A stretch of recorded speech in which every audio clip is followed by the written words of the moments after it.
Welcome to the CFO Show. I'm Melissa Howatson, CFO of Venice Solutions. On this podcast, we're going to dive into the ever-evolving role of finance teams and some of the topics that are shaping the future of the industry. For today, we have a really exciting topic and one that is revolutionizing the world of finance, and that is artificial intelligence, or AI for short. Over the past few years, the role of finance teams has moved beyond traditional fiscal responsibility. We are now leaning into helping drive innovation in our organizations, guiding through uncertain times, and helping to leverage technology to grow and move our businesses forward. Gartner predicts that 50% of organizations will be looking to replace their forecasting approaches with artificial intelligence in the future. Joining me today, we have someone with firsthand knowledge driving innovation. Rob Drover, VP Business Solutions with Marcum Technologies. Rob, thank you so much for joining me on the show today. Thank you, Melissa. It's great to be here today. So Rob, let's lay some groundwork first. When you hear the term digital transformation, what does that mean to you? I think, Melissa, digital transformation really means all about being prepared for future growth and having the systems, the technology, and the people to be able to adapt to all of the new market conditions that are hitting us every day. Consumers and clients and customers are demanding more immediate response, a higher quality response, and a more adaptive reality. And they can't wait 2 weeks anymore to get a report or to get a product shipped or to hear from you. They want to be able to hear from you immediately. They want to be able to interact and buy things by credit cards and not traditional methods of payment. All those different things that we've come to expect in a mobile generation.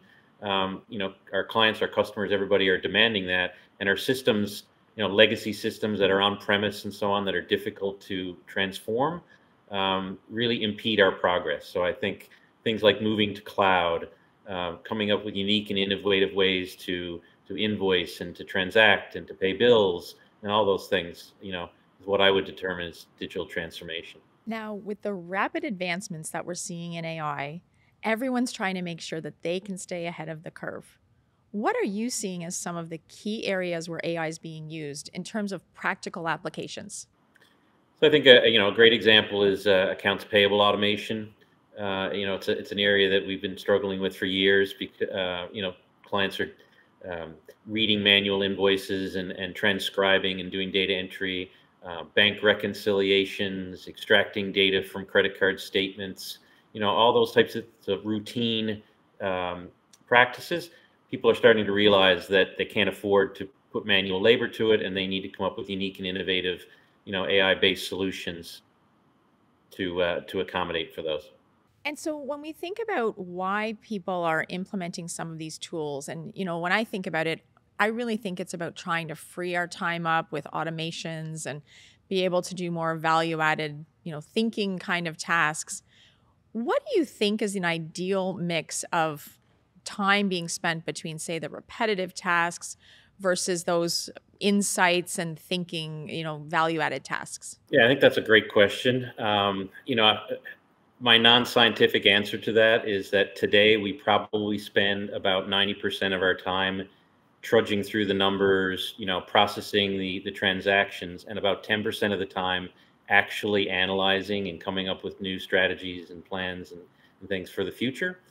And I think that if we could even possibly achieve a 70-30 ratio or even an 80-20 ratio, that's a 10% increase, that would make a tremendous impact on the quality of decisions that organizations make and their ability to adapt to new data and make new decisions. So I think, again, we're at that very high end of the transactional scale, and just even small incremental improvements would, even if you could free up 4 to 5 hours of someone's week, that would make a significant improvement in terms of the quality of the work they do. And I absolutely couldn't agree more. I think focusing on those, even the small and incremental, because they can really add up. And I think that's where the magic is, when people realize, hey, by doing this, I've saved this many hours a month on this task, which means I'm freeing that up for other things. All of those little wins can really start to add up. And I think it's important to celebrate them, whether they're big or small. One of the things I'm hearing a lot about is AI audits. And I think it might be something that some folks are just using to sort of kick us into gear in finance to say, are we on our game in terms of doing an AI audit of our technologies and where we're using AI, maybe where there's gaps, where we should go? Not sure if you're hearing that term used as much as well, but how should we in finance think about that in terms of that, how we're getting ready or assessing even the current state of our usage of AI? If you look back at the early days of what we called business process reengineering, or BPR, that was probably back in the 80s and 90s, and it kind of died off as a fad. But I would argue that activity should never have died off, right? We should be doing continuous improvement.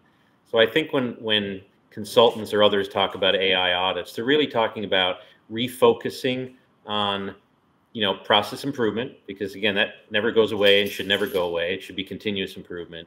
And then looking at what are the opportunities within your organization. And again, it could be a 2-hour improvement, it could be a 100-hour improvement, it could be a 1,000-hour improvement, but really starting to peel back the onion and uncover some significant opportunities for improvement, and then just getting stuff done, quite frankly, right? We talk about it a lot, we think about it a lot, we go to conferences and so on, but let's actually go back and make some implementation.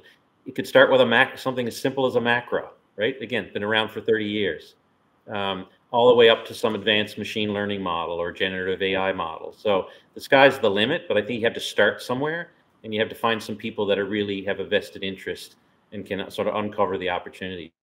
So if audit's the term you want to use in order to spur growth or spur thinking, fine, or just we're going to have a process workshop, or we're going to have a continuous improvement day, anything to try to trigger people's ideas. Yeah, I really like that, that vein of continuous improvement, and the fact that this carries on regardless of what might be current technology, because I do think it's critical to just constantly be staying on top of what might be out there. Exactly. Now, I know for a lot of finance leaders, we're leaning in even more and more into automation and AI as ways that we're going to free up that time, like you said before, so that we can focus more on strategic goals and strategic priorities. Where have been some of the most common areas you've seen those automations work for finance teams that, if people haven't really started, that you'd say they should be leaning into? Payables, for example, anywhere where you're extracting data from documents, that's another big area. Repetitive, things like interfaces between subledgers or third-party systems and your actual core financials. You shouldn't be rekeying anything, right? You shouldn't be transforming things and having to put things into spreadsheets and then take the spreadsheets and put them into the financials. So I think that's the key areas. You look at the sort of subledger data and the detailed data that then goes into the financials. Anything you can do to automate that takes time away from everybody from the junior accountant all the way up to the CFO. And I think that's where we spend a tremendous amount of our time. It's the reason that a month end still takes 2 weeks for many organizations, right? When it really should take a couple of days in practice, right? If everything is fully tuned and automated and people get their stuff done and the data is right and the data quality is there, you should be able to almost push a button in theory and close the books. But as we all know, it can range anywhere from a few days to a few weeks sometimes. And that gives you no time to react and to get ready for the next month end. And then the cycle begins all over again. Yeah, I often talk with my team about, we can't be in perpetual close mode. And so it really is a first foundational start to get the books closed as quickly with quality that we can, so that then we can start all of the rest of the work. So totally agree with that example. Now, when you think about the realm of automation, there's so many opportunities there, but there's also some pitfalls.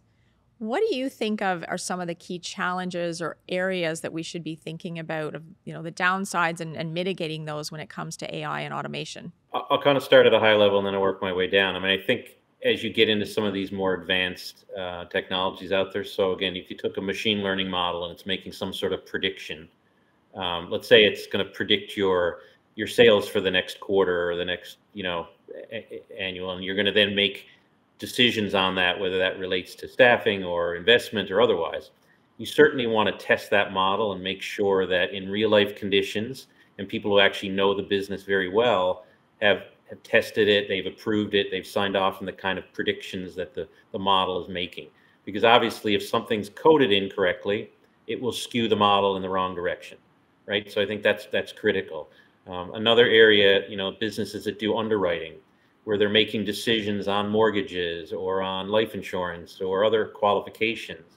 They want to make sure that that model is built very carefully and you understand the way it's been trained in order that it makes valid predictions and that it doesn't bias towards a certain population or certain income level where you really don't want that, but just the way it's been trained and programmed, it ends up disadvantaging a certain group of your customers.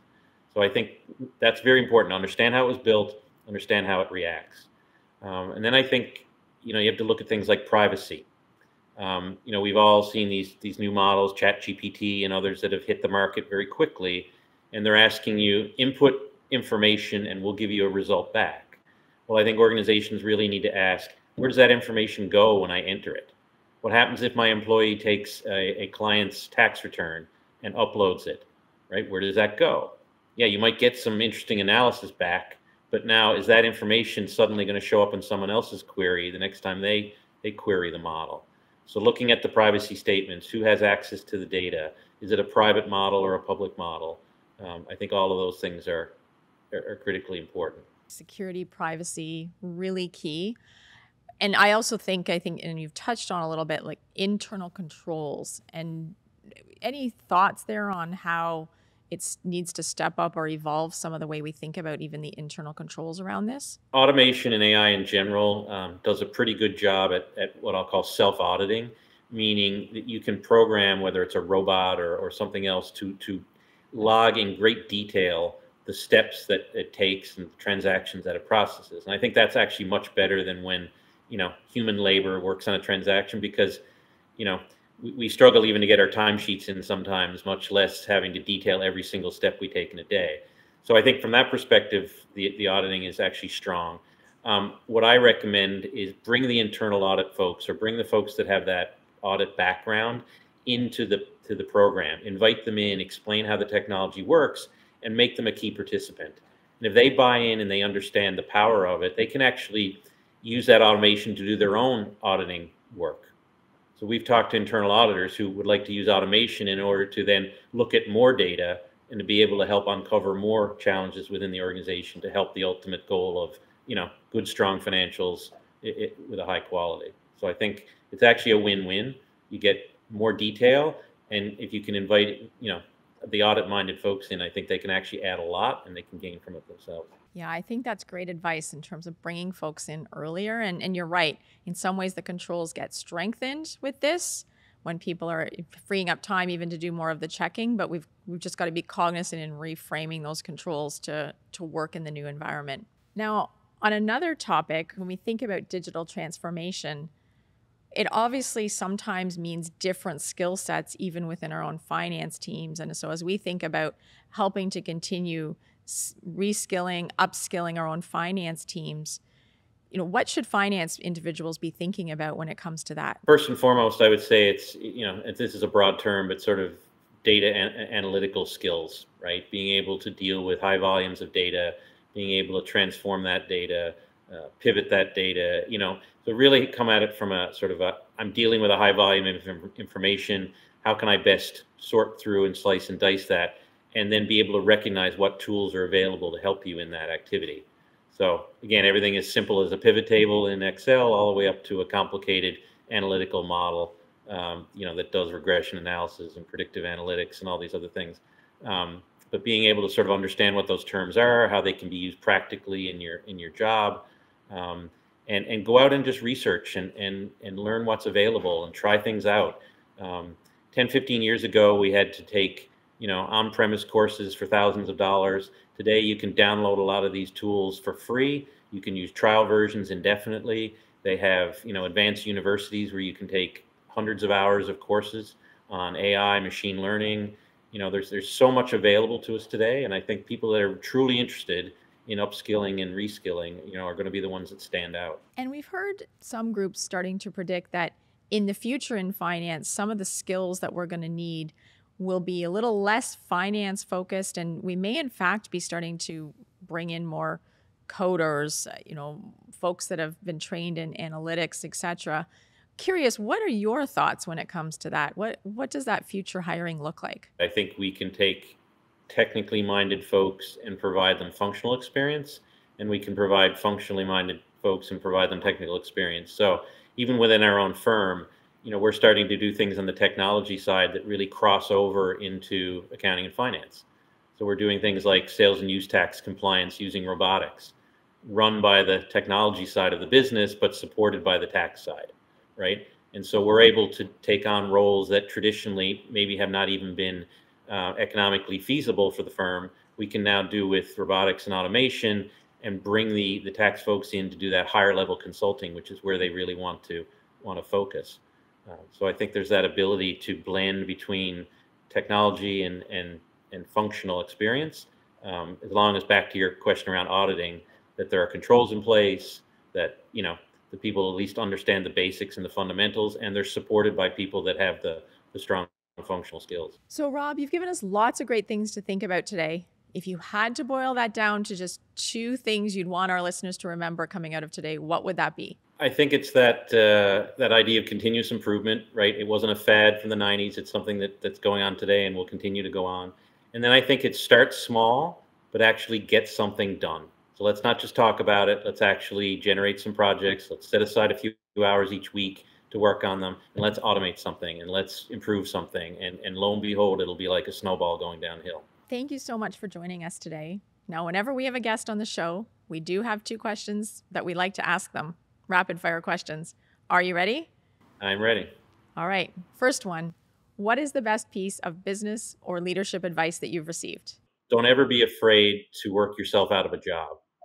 And I say that not to be in this sort of the alarmist mode, but if you're a productive employee, if you're a productive leader, and you design a process that really eliminates a lot of non-value added work, don't be afraid of what comes next, because you're going to be viewed as a very strong contributor and somebody who's going to move on to that next job and really do similar good work. So, I've always been able to challenge myself to try to simplify, streamline, quicker, better, faster. And that's sort of driven my whole philosophy around process improvement over my whole career. Sometimes it'd be easy for people to feel threatened by the change, right? And so I think that's a great way to look at that and see it as it's an opportunity that's on the other side of that door when you get through that. Now, second question, what is something you do in your personal life that helps you be your best self in your work life? Building something or taking a piece of complicated electronics. My son and I have a 3D printer, and it's more about learning how 3D printers work and how the technology works and how it's so similar to an inkjet printer, but yet, it's used in architecture. And so we're both learning architectural principles. But my point being that, I then go out and learn and look at YouTube videos and download things and read stuff. And it just gives you that inquisitive nature, which I think in my line of work is extremely important, because every day there's a new technology hits the streets. And we can't be experts in everything, but we've got to be conversant and we've got to understand. So being able to go out and do that research and learn enough to be able to put all the puzzle pieces together and help your clients, give them good advice. Well, what a great way to close. And that'll do it for this episode of the CFO Show. If you'd like more information on this episode, please see the links in the show notes. And don't forget to subscribe wherever you listen to or watch your podcasts, because you don't want to miss an episode. For the CFO Show, I'm Melissa Howatson. Until next time.